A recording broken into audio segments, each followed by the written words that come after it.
الوفرة الرياضية بقفصة والترجي الرياضي التونسي إن شاء الله ستقام يوم 16 نوفمبر الجاري، يعني بعد ما ينهي الترجي التونسي مشاركته في رابطة الأبطال الإفريقية. كما قلت منذ قليل كونه اتصل بنا حتى نتأكدوا بالنسبة لجماهير الترجي التونسي ونأكدوا إمكانية أو العدد اللي نجم يكون حاضر رسميا يوم السبت القادم في نهائي إياب رابطة الأبطال الإفريقية. اتصل بنا مصدر مسؤول بالوزارة الداخلية ويتأكد معناها كونه راهو النية باش تكون حول التوجه، كونه باش يكون حاضر 60,000 متفرج في استاد رادس، لكن بشرط كونه يتم الاتفاق مع الترجي الرياضي التونسي، وفما شروط بينهم وبين هيئة الترجي الرياضي التونسي. على هذاك معنا على الهاتف السيد رياض بن نور رئيس فرع كرة قدم بالترجي الرياضي التونسي ونائب رئيس. رياض أهلا وسهلا، مرحبا بك. مرحبا أخ هيثم، مرحبا بالأخوين الكل، مشكورين على المجهود اللي عملتوه. انتم تعرفوا الترجي الرياضي التونسي احنا ما زلنا كي وصلنا عندنا ساعة.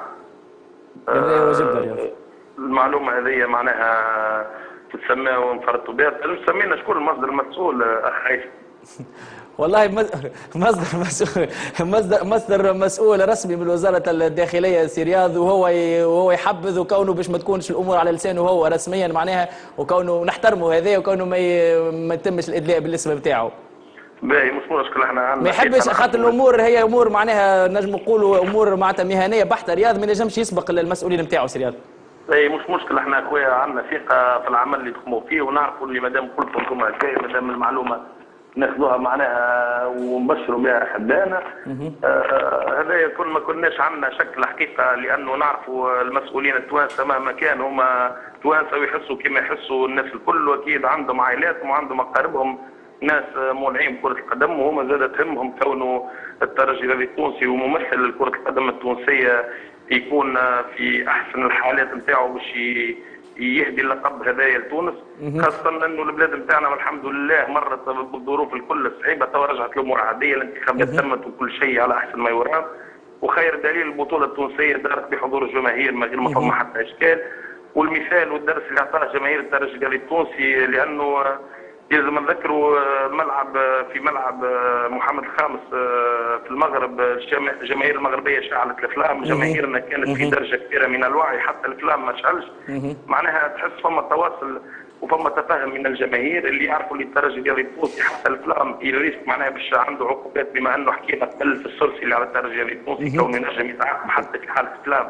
مدة سنة معناها ما يشاركش السنة القادمة. سرياض نطلب منهم سرياض، لكن كما قلت المصدر المسؤول بوزارة الإشراف يأكدوا كونه هذا الكل معناتها شريطه كونه يتم التفاهم معكم مع الترجي الرياضي التونسي، وحسب ما فهمنا من كلامه كونه فما أمور ديجا كان فرضها معناتها فرضتها وزارة الإشراف على الترجي الرياضي التونسي. هل الترجي معناها متفاهم إلى أبعد حدود كانوا على الأقل يتعاون حتى في الأمور التنظيمية مع البوليس يعني مع الشرطة؟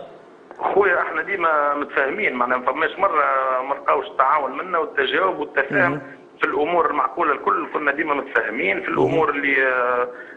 معناها تتفاهمها الناس الكل، ديما متفاهمين. اكيد باش نلقاو كل الظروف باش نهيئوا مع بعضنا المباراه وباش نتعاونوا، ومقتنعين كونه هما باش يكونوا زاد موجودين وباش يعملوا كل ما في وسعهم باش يدور الجماهير في حضور 60,000 متفرج، بما انه رايه تونس نهارتها هي فوق الرايات الكل، وفي امجد البطولات الافريقيه على صعيد الانديه ربية الابطال. كما نمشيو نلعبوا في البلدان يا خويا، نمشيو لمصر، نمشيو للمغرب، نمشيو للسودان، نلقاو الملعب ملآن، نحبوا جماهيرنا تساندنا، جماهيرنا تفرح معنا، ونهديو الكاس هذه ان شاء الله، نحاولوا نهار السبت للشعب التونسي الكل،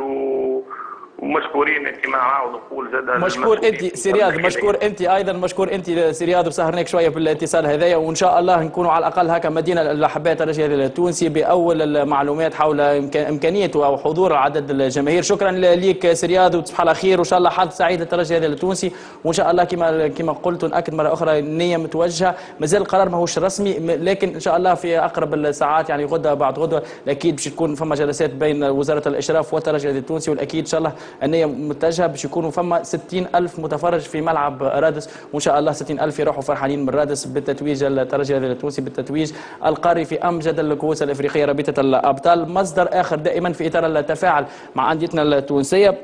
مسؤول من الاتحاد الرياضي المنستيري يأكد ويقول كونه الجماهير اللي كانت نزلت في ملعب مصطفى بجنات او حاولت النزول كانت ماهيش ردة فعل على نتيجة المباراة او على الهزيمة، لكن فما حركة لا اخلاقية قام بها احد لاعبي الملعب التونسي صراحة